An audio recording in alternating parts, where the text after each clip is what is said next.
মধ্যপ্রাচ্যের পরিস্থিতি এখন বিশ্বের জন্য খুবই গুরুত্বপূর্ণ, বিশেষ করে ইরান, যুক্তরাষ্ট্র এবং ইসরায়েলের সম্পর্ক। অনেক বিশ্লেষক মনে করছেন শুধু বিমান হামলা বা নিষেধাজ্ঞা দিয়ে ইরানের রাজনৈতিক কাঠামোতে বড় পরিবর্তন আনা সম্ভব নয়। কিছু রিপোর্ট বলছে সামরিক কৌশল নিয়ে নানা পরিকল্পনা হতে পারে। আজকের ভিডিওতে আমরা এগুলো সহজভাবে দেখব। ইরান বহু বছর ধরে যুক্তরাষ্ট্রের সঙ্গে দ্বন্দ্বে আছে। মূল কারণ পারমাণবিক কর্মসূচি, আঞ্চলিক প্রভাব এবং মধ্যপ্রাচ্যের রাজনীতি। যুক্তরাষ্ট্র ইরানের ওপর অর্থনৈতিক নিষেধাজ্ঞা আরোপ করেছে এবং কূটনৈতিক চাপ ব্যবহার করেছে। অন্যদিকে ইসরায়েল ইরানকে তাদের নিরাপত্তার জন্য হুমকি মনে করে। এই কারণেই মাঝে মাঝে বিমান হামলা বা গোপন অপারেশন নিয়ে আলোচনা শোনা যায়, যদিও সবকিছুই সরকারিভাবে নিশ্চিত হয় না। অনেক সামরিক বিশ্লেষক মনে করেন বিমান হামলা শুধু নির্দিষ্ট সামরিক ঘাঁটি বা পরিকাঠামো ধ্বংস করতে পারে, কিন্তু দেশের সরকার বা রাজনৈতিক কাঠামো পরিবর্তন করতে হলে আরও জটিল পদক্ষেপ প্রয়োজন। বিশ্লেষকরা বলছেন ইরানের পরিবর্তনের জন্য ভেতরের বিদ্রোহ বা স্থল অভিযান প্রয়োজন হতে পারে, তবে এটি কোনো সরকারিভাবে ঘোষণা নয়, কেবল বিশ্লেষকদের মতামত।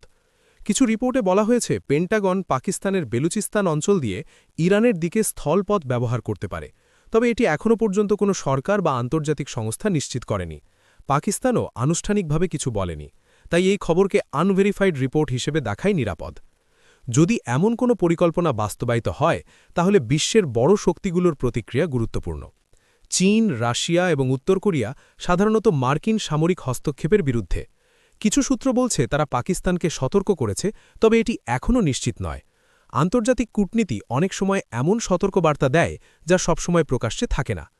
পাকিস্তানের অভ্যন্তরীণ রাজনীতি এবং সেনা নেতৃত্বও গুরুত্বপূর্ণ। জেনারেল আসিম মুনির দেশটির সেনাপ্রধান।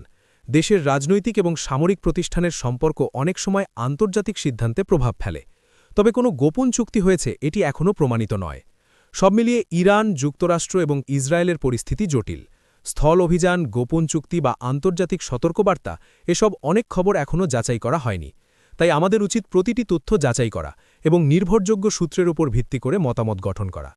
ভবিষ্যতে পরিস্থিতি কেমন হবে তা নির্ভর করবে কূটনৈতিক আলোচনা, আন্তর্জাতিক চাপ এবং আঞ্চলিক রাজনীতির ওপর। ভিডিওটি যদি ভালো লাগে লাইক দিন এবং সাবস্ক্রাইব করতে ভুলবেন না।